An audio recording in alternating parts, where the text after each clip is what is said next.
Hello, everyone, and welcome to NFFC Champions Podcast Week. I'm your host, Greg Ambrosius, and all this week, I'm going to interview the champions of our 2024 National Championships. I have interviews with our defending national championships today, Tuesday, and Wednesday, so join us and learn more about all of these great champions. My second guest of NFFC Champions Podcast Week is Greg Voskanian, our 2024 Classic Champion. Greg became our 21st different champion in the 21-year history of our signature contest, which is pretty damn amazing. Greg, welcome to the show. Yeah, thanks for having me, Greg. This is great. All right. First of all, congratulations on winning the 14-team national championship, the only one in the industry. It was a crazy 3-week run, but how does it feel to be called defending classic champion? No, it feels great. Actually, I didn't think much of it. Then when you reached out to me and you're going to interview all the champions, I'm like, wow, I'm one of them. Wow, that's great. And then my son always humbles me. But Dad, you finished third in the league. So he goes, in fact, we made more money in the Silver Bullet than you did. So what are you all proud of? So he humbles me. But no, it's awesome. It's great. Hey, it's not about the money. It's the prestige. No one can ever take this title away from you, you know? Yeah, You'll learn. Money's not everything there. So, like you said, you're not a techno guy. You're using your son's headset, I can tell. That's what he'd like. He does games on there, right? Just tell the truth right now, will you? Plays games and trades stocks and does all that stuff, which, he's way ahead of where I was at his age. Yeah, that's cool. Good and bad. You and me don't know anything about technology. We're wearing these headsets, but we don't know anything about this stuff. No, still use papers for drafting and crossing names out, and I don't even take a laptop. Now I do, so I can see the board bigger on my laptop. But other than that, no, I use paper still. I still use paper too. Just cross out everything, right? It won't fail you. No glitches, no outages, nothing. Yeah. There you go. Old school, baby. See, that's what we need for a classic champion is an old school kind of guy like me. So, all right, let's talk about this. This is actually our signature event. When I started the NFFC in 2004, we only offered 14-team leagues because, as you know, WCOFF had a stranglehold on the 12-team format, and I wanted to do something different. Actually, when I did 15 teams for baseball, I thought, hey, bigger is harder. I think I'll do 14 teams for football, and it was pretty good. But by 2008, we could see the churn rate, right? Like 11 out of 14 teams did not cash. They did it for a couple of years, and they just said, no more. I want the 12-teamer. So we offered the 12-team primetime in 2008. By 2009, the primetime was already bigger than the Classic. So I got to ask you, Greg, had you ever played the 14-team format before joining the Classic in 2022? Yeah, so our league, my home league now that I'm the commissioner of, been around since 89. Nice. We didn't start with 14, but over the years it's evolved and people have joined, and we've been at 14 teams for over a decade. Nice. Love it. And my primetime corner bitches every year. This is terrible. 14. Go to 12. Go to 12. Yeah. And I'm like, I got people in that league that have been there for a decade. I'm not going to just get rid of them and say, you know what? Thanks for everything, but we want to go to 12. See, I can't do that. So we're stuck at 14. Cool. I love it. You actually didn't join the Classic till 2022, but you had been doing it beforehand. How come you didn't play the Classic earlier then? I don't even – well, probably because when I do this, I go with my buddy Koner. So he complains about 14, which is part of it. So we were already doing primetime and other things. I was doing some auctions, so I never really thought about it until, as you know, my cousin who I draft with on the Classic, he didn't want – I said, hey, well, let's do a weekend one with you and my son and not with party guys, Yeah. And he said, all right, but I don't like this giant prize 300-team playoff. I just want all the money in the league. I said, well, the Classic has pretty much all the money stays in the league. Yeah. And he said, that's the one I want to do. Yeah. And I said, that's fine. I figured that'll be a nice change of pace from what I do in weekend two. Right. So you probably did that. Yeah, you come with Simon Simonian on weekend two. You do the prime time, and you sometimes do something else. But, the Classic first week. And that's great. So we were talking off the air about WCOFF, and you said I went to the first one in 2002. I actually didn't have a team, but I was a proxy for a buddy who couldn't make it there. And it was amazing. I mean, I saw it and it changed my life. I said, this is what I want to do for baseball. I want to have live events like this. And then when baseball did okay, I said, let's do football. But again, I did 14 teamers. You joined WCOFF in 2004. Talk about your experience in high stakes for the first time. That was, so we have been doing it for about 15 years here at home. And I said, and Simon used to go to Vegas all the time as my corner. because he liked to gamble and he gets everything comp. So it's fun for him and it's fun for me to ride on his coattails to do it. Yeah. And I said, hey, they got this football thing and let's just try it. Let's just go for it. And we did. And we ended up, as I told you, we ended up winning our league. In the regular season, we were 0.7 outside of first place of the regular season, which didn't pay anything. Yeah. But by making that, $6-7 whatever it was to win the league, we kind of rolled that over every year. And that started our high stakes annual trip. And it became a trip after a few years. Had we not won money, would we have continued? I don't know. I mean, we loved it so much, we probably would have. But being the fact that basically we're playing with house money at this point, it was a no-brainer. Yeah, definitely. And like you said, that year, I think they had 60 leagues at once. Again, the first year I went was 47 leagues at once. It was 500 and some teams. By 2008, they had it at South Point, and there were 72 leagues at once. They didn't have multiple days of drafting. Everybody drafted on Saturday morning. Obviously, the industry has changed, but I mean, kudos to those guys for starting up WCOFF in the high stakes space, right? I wouldn't have been here if they didn't do that. Yeah. Which is really funny too, because back in the day when we had our league, we owned a theater, where they pro performances and plays. My dad did, and we actually had a draft there. We had a makeshift commissioner go up to the stage. We had the girls. We had the girls walking up to the owners, getting their sheets of who they're picking, give it to them. And Simon, if we put on the marquee now drafting, and we have 2-3 leagues where they're individual leagues, and at the end they come together for a crossover playoff, that would be great. Yeah. And that was before all NFFC. And so years later, Simon's wife always busts my balls and says, "Hey, didn't you have an idea to have multiple leagues? You could have been making money." I'm like, I didn't think about it at this scale, but it's awesome. Yeah, I'm so glad it exists. Yeah, it is easier said than done. Even I look back at myself and thought, how stupid was I to get into this space back then? I mean, I lost money for the first several years, and even now it's tough to make budget sometimes. But couldn't think of a better way to make a living. That's for sure. All right, so you do 14 team and you do 12 team. What's the hardest thing about 14 team compared to 12 team? I mean, people don't realize this. It's a different beast, right? It is a different beast. It is. I try to take the same approach of just best player available, but one thing I noticed you can't do as much, which is maybe a good thing, which is maybe help me, is not go off ADP and plan your first 2-3 rounds of the draft. Yeah. Because right now, even if you go on the ADPs of the NFFC website, there is no 14 team ADP. Right. And if you go on to 12, it's completely misleading because you have that 2 extra teams. And you have this 2 more teams pulling from the same talent pool as a 12. Yeah. So I think in-season management's it's always important, but it's even that much more important because you have the same amount of free agents, again, for 2 more teams with their fab dollars. Right. So I think that really comes into play of really managing your team well. And so I think that's why it's a little bit more difficult. But I just, again, try to take the best player available and not try to pre-plan your draft by ADP and be an ADP slave because it's very difficult to do it that way. But talk about running backs because, like you say, a 12-teamer, you can get 2 running backs, but if there's a run on running backs and it comes back to you and there's not many there, you throw ADP out the window and go get that next running back. I mean, the hardest part, I think, is that second running back in a 14-team classic. Am I right? It is. Yeah, it is. I kind of looked at the ADPs and I kind of wrote them down here. But if you're looking at the running back 24 areas, which is 24 starting running backs, 2 per team, you have Pollard, Pacheco, Swift. Probably you're not going to get Connor. He's at 21-ish. But again, that's based on a couple of primetime drafts. So it varies a lot. Versus 28th ADP of the running backs. You're talking Caleb Johnson, Jalen Warren, Tracy. Still guys that could be viable, but it's clearly not as confident as the Pacheco's, Pollards of the world. Yeah, I would absolutely. Say. So I think that there. But I guess it's kind of similar with wide receivers in a sense because you're starting 3 wide receivers. Yeah. So ADP of 42 is where your 3rd starting wide receivers, and you're at Diggs, Jennings, Olave, and they're no slam dunks either. Versus 12 team, your wide receiver 3 is Judy, Addison, Jacoby Myers, and if you want upside, Matthew Golden, and those guys are much more, to me anyways, favorable guys that I would want, appealing guys that I'd want on my team. And so even in the wide receivers, you see that big difference. But you have to have that mindset that you're not going to have an all-star team. Right. You're just not.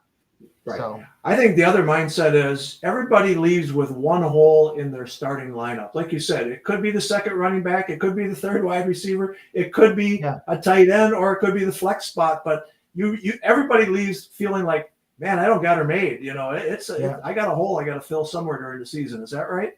I think so. I thought last year we actually handled it pretty well because we were our flex was Ramondre or JMO. Yeah.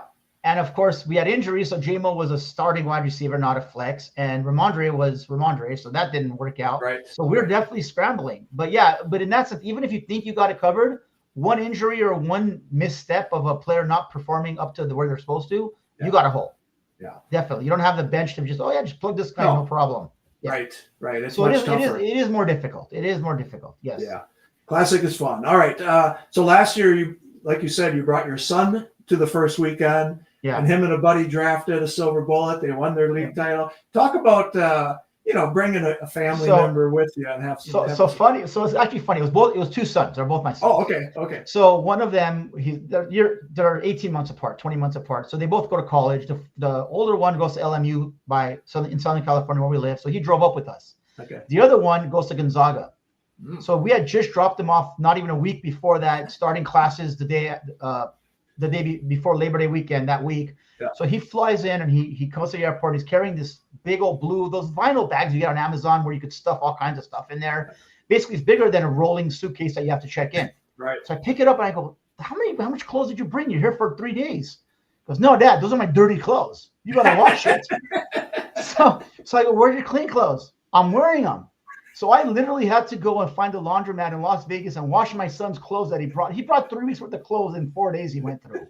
Like, how many times a day do you change? So I basically am running around Vegas trying to find a laundromat before our draft to wash my kids' clothes. Oh, my goodness. So, yeah, it was awesome. Hey, he had peace of mind because he drafted very well and won his Silver Bullet League. So there you go. They did. They actually, both my sons, they drafted. They had their cheat sheets, old school, no computer. And I was kind of their advisor. They picked, though. And they say, Dad, what about this guy? Just to make sure they're not missing something. A guy's not injured or something. And I said, yeah, that's good. That's good. But yeah, in fact, after the draft, you told them, good job, kid. You did better than your dad. I guess you're right. Yep, I did say that. They did a good job. I thought they did. And glad to see they won that. So you joined football with us in 2014, but I see a baseball team on 2008 on your My Team's page, Orlando. Yeah. What's that all about? I think it says Orlando because you had it was some kind of mix up, or basically I was drafting in Vegas for Orlando. I don't know, something. Yeah, we did combine that city. That's right, because Orlando didn't quite. Yeah. I've done it twice. So once I did it with the buddy who we used to do baseball with all the time, and this guy used to always finish in the top 2 or 3 along with me. And I go, hey, we both do really well. Let's do this. Yeah. So come draft time, and he didn't know anything. And I'm like he didn't prepare at all. And I'm thinking, how do you win the league? Well, he's the guy that fleeces everybody in the home leagues for trades. Yeah. So he's always I'll give you these 3 guys for your best player, but hey, I'm filling holes for you. And so we sucked. And then I did one with Simon, and it was strictly a let's go to Vegas, have a trip, the guys, and just me and you will hang out. And we did that. And in fact, you probably remember this really well. We were late as usual. Yeah, I was at the Bellagio. It's 10 o'clock. That's when the draft starts, and we're literally just getting there. And the Bellagio is in the very back of the hotel. It's huge. We're running down the hallway, and we're late as usual. And in the league is a bunch of big hitters. Jeff Erickson was even in the league. Yeah. So we show up, and 10 minutes late, and everyone's clapping. It was embarrassing. But you were reaching out to us, and back then you didn't have my cell phone number. You didn't have Simon's cell phone. All you had was a number on his registration, which was his home number, because back then there were actually landlines available, but that house wasn't his anymore. His mom lived in the house. So I guess you called him and his mom looking for him. I did talk to his mom, yes. So as we're running to get to the draft, Simon gets a call from his mom, and she's frantic. Simon, someone from Las Vegas is calling and looking for you. What kind of trouble are you in? So she thought, because he used to go to Vegas all the time and play big, so she thought he was in trouble with some bookie or the mob in Vegas or something. He was in trouble. He was late. Exactly. That was just really funny. We were just laughing. We couldn't stop laughing. I remember it. I remember exactly where we were at the Bellagio there. Yeah. Fun time. I always give Simon a hassle. I tell him to be on time. He's on time now. He's at the Saturday Las Vegas 10 a.m. one, and he's always on time now. Well, because this one guy joined our group who is 5 minutes early is late for the guy. Yeah, there you He's go. the one that orders the breakfast. He organizes everything, and so he makes sure everyone goes. If he's not there, forget it. It's just, all right. Yeah. So talk about Saturday, September 6th, before the primetime drafts at 10 a.m. Simon will be there. You'll be there. Right. We're bringing up all of our past national champions, our Hall of Famers, and introducing our defending champions. We'll have a plaque waiting for you there. You don't have to give a speech, but just don't trip on the way up and, smile to everybody. Yeah. But how will it feel to be brought up with all of those champions, all of our Hall of Famers on that day? First off, thank you. I mean, this caught me by surprise, actually. So I wish I had known 3 months ago so I could start losing weight to look a little better up there. But that being aside, no, it's awesome because every year, you do that, and I'm like, yeah, I've heard of all those guys. Yeah. Even if I don't recognize my face, you see their names. I'm like, God, what do I got to do to get up there? That would be kind of cool. I've been at this for quite a while, and this is a complete shock, and it's awesome. Thank you. It is quite an honor. And you're going to be up there every year. Every year you come now, we're bringing you up because we always honor our past champions. So I'll start dieting now for next year. Then perfect. Yeah. Yeah, and you said grow hair more hair. You got to grow too. Yeah. Yeah. Well, or wear a hat. I wear a hat usually. Yeah, I wear a hat. Yeah, there you go. All right. Let's look at this Classic Championship team from last year. Okay. You drafted, like you said, first weekend in Las Vegas. You're going to do that again. Got a lot of very good players there. I mean, Roger Gonzalez has won the Classic. He's there. And you and your cousin shared this team, you said. Yeah. Now, again, you guys do argue a lot about picks. I go by you, and he's always mad at you, or you don't want to do what he does. Are you guys usually on the same page or not? Ultimately, he gives into what I want to do, but it actually works out because I am the one that's really dialed into the whole fantasy thing. Yeah. I probably listen to more serious XM station than I should, and I have my own opinions, obviously, but I look at things 100% from the fantasy perspective. I don't even know if Jack does that. His name's Jack. I don't know if he does that. He is definitely more of a just football style. Yeah. He looks more at offensive coordinators. Yeah, this guy last year, here's his tendencies. And that helps a lot too. So sometimes you get kind of dragged into the hype of certain players that are just fantasy hype and maybe not real life. And Jack doesn't get dragged into that because that's not his focus. And I think that we kind of balance each other out in that sense, and actually ends up working to our favor, not having two guys that have the exact same strengths and weaknesses where he's stronger on that end. So, but yeah, we always argue, and I try to speak in Armenian, and he speaks in English. I go, just stop, they can hear you. He goes, oh, they're not going to do nothing. I'm like, yes, they are, because sometimes you got to turn the person before you pass on a guy thinking you're not going to take him, thinking he'll get him back after the turn. If he hears you mention him, he'll take that guy first. Like, so shut up. But yeah, we argue about stuff like that more than anything, actually. Yes, you do, yeah. All right, just so everyone knows, the Classic, recently, because the numbers are down, we put all the money in the league. I wanted to make this like a special league. So $16,000 if you win the league title.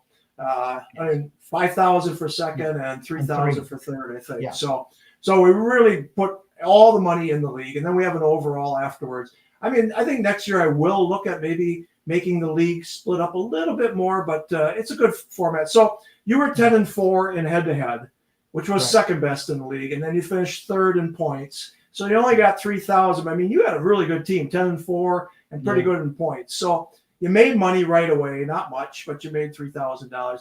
How did you feel going into that championship round? Like, we're just going to go through the motions in the championship round, or no, let's win this damn thing, even though really it was just a free entry available. I actually wasn't thinking about it much because our season, looking at it, you'll think, oh, you're disappointed. You only got 3,000. But actually, I was kind of happy we even made the money because towards the end, we were like going to be in fourth if the way things were trending with like 2 weeks left. Oh, yeah.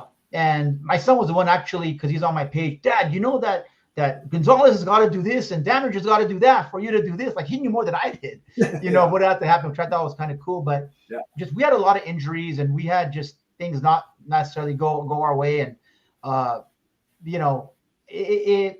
so I was happy to actually be in that position. And after the first week, we were like, whoa, wait a second. We can win this thing. Yeah. And that's when it became real. Yeah, definitely. All right. Yeah. So the top 4 teams from each league make the championship round. So we had 16 teams in the championship round. So you had a 1 in 16 chance of winning it. Right. Like you said, in week 1, your team jumped right into the lead. It scored 215.5 points. Now, people may not realize that, but in the Classic, that's a lot. That's a lot of points. I mean, you're usually like 130, you get into 140s. Right. So 218 is a lot. Then the next week, you scored 202.2 points.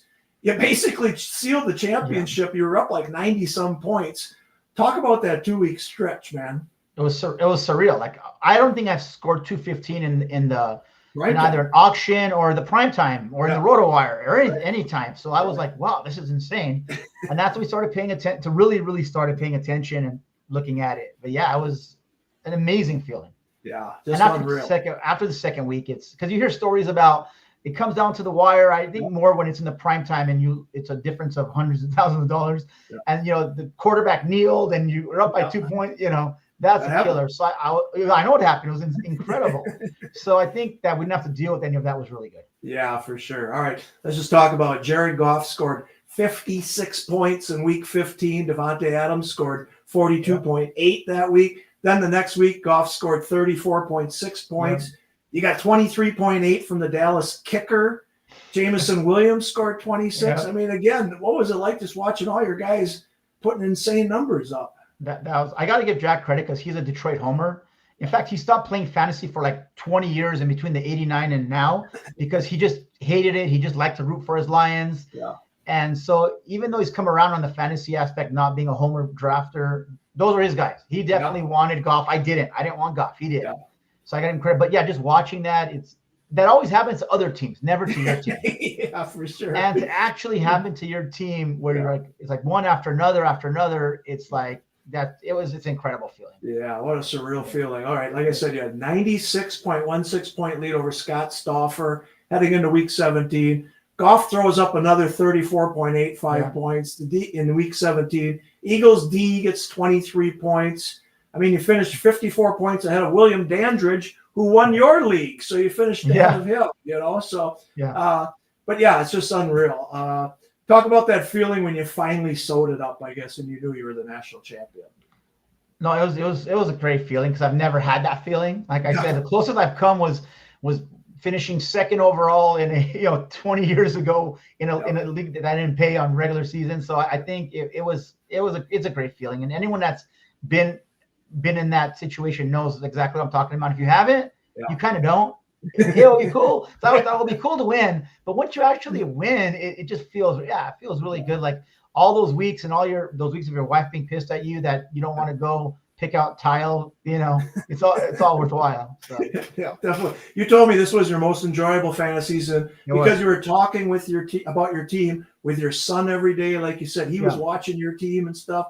How cool of an experience was it for father and son? A son who's in college, for crying out loud. It's awesome. Yeah. So he comes home on the week, not all, but most weekends he comes home because we live within. He lives on campus, but we're about 40 miles from campus, so it takes him 2.5 hours LA traffic. But he comes home and we watch the games together. And when he's not here, he'll always call about setting in lineups and Dad. And again, he sits there and he analyzes. Well, this team's got to do this for us to do that. And then Monday nights he'll call me up. And I know he has a test the next day or a paper due. I'm like, so part of me is like, I want to dive into it. Part of me is, as a dad, don't you have a paper due tomorrow, son? What are you watching football for? But yeah, it was awesome. And my wife would say, how come Nick never calls me, always calls you? Well, because you don't know who Jerry Judy is. It's awesome. And, I didn't push them towards this. They just sort of migrated toward just seeing what I do. They migrated towards it and they love it. So I embraced that. And if they didn't, I'd be, cool, whatever, do you? But it's a special feeling. Yeah, no doubt about it. All right. Nobody has ever won a Classic Championship twice in 21 years. Now, we're not going to have a whole lot of teams this year, so you got a good chance of it. But could you repeat this year? I mean, it's even the 14-team league is so hard, right? So could you repeat? I mean, the odds are obviously against you. I would say, sure, there's a chance, but seeing that we've had not a single repeat champ in 2 decades, maybe this is one of those things. But whoever does repeat will definitely be quite accomplishment. Could it be done? Of course. And that's the goal. That's the goal. Again, more than the money. The money's nice, but I got to teach my son. But it is, that'll be insane. Yeah, I just say Chad Schroeder, who's in our Hall of Fame and one of the best players, if not the best player in all of fantasy football, has not won the Classic, and he's like, I have got to win that Classic title sometime. Yeah. So there you go. All right. Yeah. Last year you had the 11th pick in this 14-team draft, right? Start out with A.J. Brown, Devontae Adams, and Josh Jacobs. Now, not a bad start. That's a good foundation, right? Correct. Yeah, it went exactly as we wanted it to go. Yeah, definitely. All right. You missed on a few early picks like Christian Kirk in round 4. Ramondre Stevenson, you mentioned earlier, was in round 6. But Jamison Williams in round 7. Way to go, Jack. Brock Bowers in round 9. Think about that. Brock Bowers in round 9, and then Jared Goff again in round 10. I mean, talk about that and how cool that was, especially the Bowers one in round 9. Yeah, so we were waiting on quarterback, which I've done almost every year since I played. Yeah. And at this time, I don't remember who we were going for, but it wasn't Goff. But he fell to us, and I just felt like, is he going to throw the ball enough? And, and as it turned out, out of all quarterbacks, he had the 10th highest attempts. So generally that's not good enough for like a quarterback 2 or 3 finish, which I think he was. Yeah. But he had to be extremely efficient, and he was. But getting that tight end in the 9th round who could basically cover up my number 3 receiver getting hurt and cover up AJ Brown missing 5 weeks or so and some games on really helps. Having JMO, who we thought would be our flex, sliding into a receiver slot because, again, our number 3 receiver gets hurt. Right. And while we're out, that helps. And of course, when your quarterback gets taken late and he can hang with the Josh, Allens of the world, that really helps too because, instead of picking a quarterback there, I took Josh Jacobs, for example. Yeah. So, that really helped out. Yeah. All right. Now tell me, you bought a Goff jersey, or at least Jack is coming to Las Vegas in a Goff jersey. I mean, the dude won it for you. He did. I actually texted Jack, and he didn't respond. I go, did you buy a Goff jersey? Because he won it for us. You know that. But I don't know. I'm busy buying other jerseys that my kids want. That day, I don't know. So, no, I haven't yet. I probably should, but I haven't. At least a Bowers jersey then or something. My goodness. All right. I should. Yeah. You took the Cowboys kicker in round 14, and, that dude was solid, right? He was very good. Now, when people take kickers in round 14, people kind of laugh. Hey, too early. I do too, by the way. And what do you think? Was it worth it? For sure, 100% was worth it. That's what he helped us. It wasn't necessarily in the championship round. Yeah. I think he more helped us get to the championship round because, again, we had a lot of trouble with our wide receiver 3 getting hurt, AJ Brown going out for a while. Kareem Hunt helped out. That was our free agent, great free agent pick. But he getting that many points from a kicker every week can mask a lot of problems that your team has when they're trying to figure it out. Yeah. So that did, and that pick was like, who do you want, Jack? I don't know. Who do you want? I don't know. I don't like this guy. F it. Let's get a kicker. Like I've never taken a kicker before like the 16th or 17th round. Yeah. Really? I'll usually go one kicker, maybe 1 or 2 defenses, if that 8th, 19th, 20th round. Right. But never that early. And I'm always one saying, come on, dude, really a kicker that early? But we did it just, I don't know. Maybe we felt comfortable enough and I'm not saying this is a smart thing to do, but maybe we felt comfortable enough with our bench and where we're at to that point to take a good kicker. But I think it was more of I don't know who to take. Yeah. And we're 11, so it's going to come back around. So screw it. Let's just take a kicker. You were arguing in Armenian again. I could hear you guys over there. And then all of a sudden, Dallas kicker gets going up there. So, all right, let's talk about Fab. Because like you said, first of all, Fab is really tough to find anything in a 14-team league, right? So again, 20 guys are gone out of the pool. But you did pay $258 for Sterling Shepard. I don't know if that worked out. But Kareem Hunt for a little bit. Was he the only one that you picked up that was of value? No, so the 258 was kind of a boneheaded move, but sometimes you get desperate, No, so Kareem Hunt definitely helped. Again, he filled that flex spot that was supposed to be J-Mo's or Ramondre's. He filled that spot up really well. I was lucky because people were going in a lot of leagues. It was 50-50. Some went Carson Steele hard, some went Kareem Hunt. In that league, people went after Carson Steele more than Hunt. Yeah, so I got lucky. In fact, I think I had Kareem Hunt in all my leagues as a free agent. But an under the radar move was Darius Slayton. The weekend before he exploded for 100 and I think 1 or 2 touchdowns. I got him for $1 because he hadn't done anything up to that point. Don't ask me why him. It was one of these, every now and then Slayton erupts, and in the past, it wasn't even this year. And we needed somebody again because we had buys coming up. Kirk was out, AJ Brown was out, and so I got him for $1. And the following, he was going for 200-300 in other leagues because he had that one big week. Yeah. And we played him for, I think, a good 4 weeks where he put up, if not 20 points, 15, 12, 6 for 56. Yeah. And that helps when you have Brock Bowers putting up wide receiver 1 or 2 numbers. To have a guy like that as a free agent really helps. So that was very much under the radar. Yeah. Yeah, definitely. That was a good pickup, and the Hunt one was a good one. All right. Talk about where you want to draft this year. You're at 11th. I don't know if that was your preferred spot last year or not, but where are you looking to draft in a 14-teamer when you go to Las Vegas the first weekend? And then is it any different for the 12-teamer the next weekend with the prime time? I think similar in both. I was looking at 12 more than the 14 because I just did recently RotoWire one, so I went 10th in that. So I'm more looking at 12 and just looking at the running backs that are available in the 3rd round when you're reversal versus a regular one. It's just night and day. The guys that you want to get are not going to be available in the late third.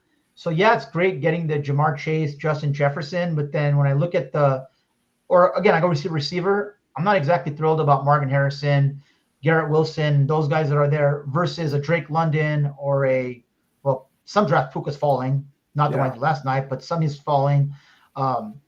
Those kind of guys. I'd much rather, or even Brian Thomas that goes in the early second round sometimes, depending on the league. Mm-hmm. Again, at 14, that's not going to happen because they're going to go in the late first.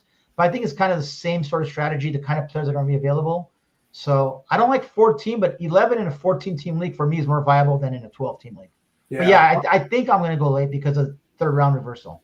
Well, again, we didn't have third round reversal our first 2 years, and everybody who got 13 or 14 bitched about it, So then we did third round reversal. Do you use third round reversal in your local league that you have 14 team?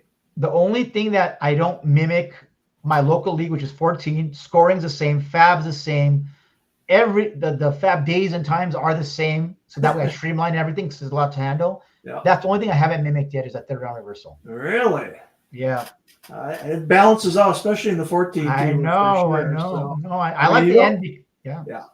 Well, do you know what? I wasn't the third round reversal. Was it because people were bitching or because you had LaDainian Tomlinson going first and killing everyone? It was both. I mean, first of all, he was unbelievable, and he dominated 2005, 2004, and then in 2000. But then the 14 team, you could see from the history of the league champions, very few were coming from the second half. So it was like, let's do this. And then we also were doing basketball, and everybody wanted Jordan or not Jordan, but Kobe or Shaq or whoever it was at that time. And so it was like, we're going to do basketball third round reversal as well. So it made a lot of sense to do that too. So, all right. So you just did a RotoWire Online Championship. Are you doing many more before you get to Vegas or not?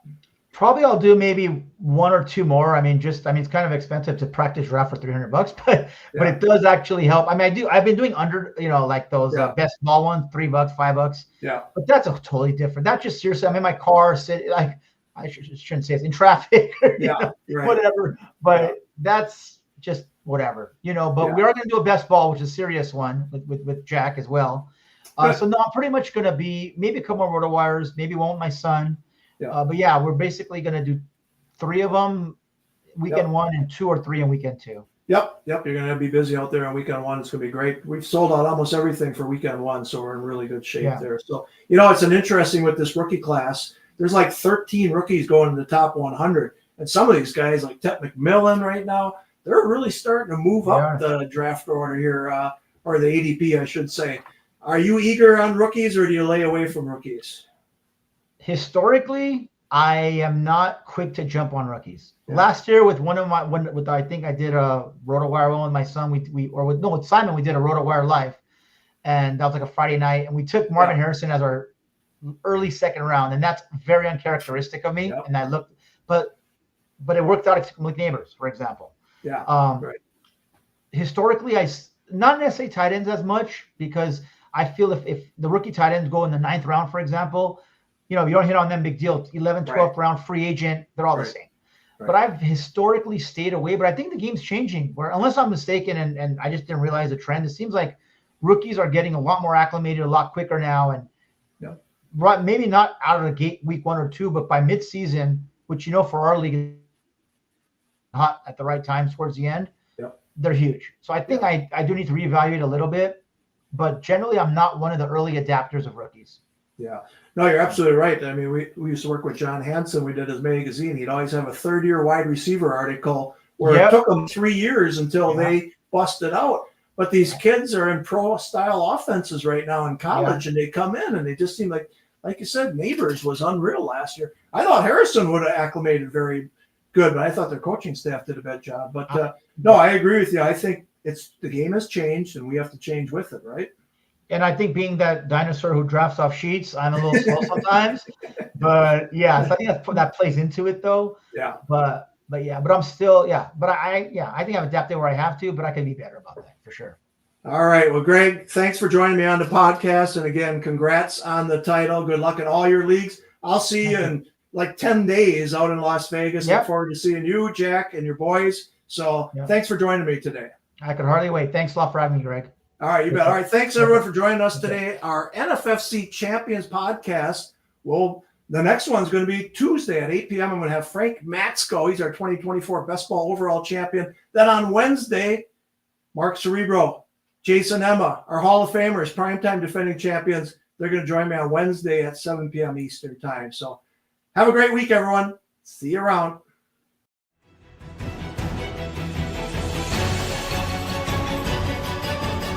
Thank you for joining us on the High Stakes Fantasy Network podcast. To get in the game, go to playnfc.com.